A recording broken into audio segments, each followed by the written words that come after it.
We are going to see our educational AR app, a simulation book. Here is our Android AR application book, right?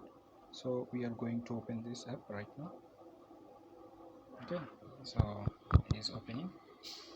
So these are our target images, right? Our target images. Okay, these are the target images of our simulation.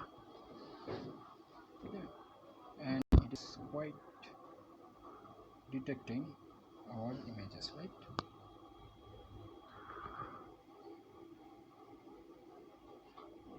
Right. So we can see the output, right? At a time it can detects multiple images, right?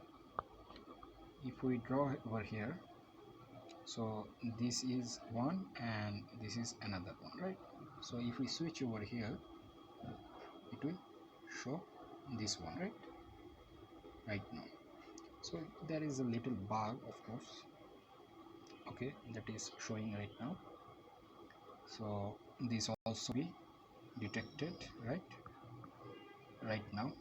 So it is getting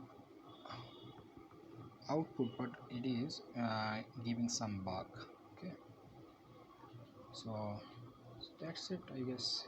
This AR app in for building for our educational simulation book practical. Okay, so that's it, I guess. Thank you.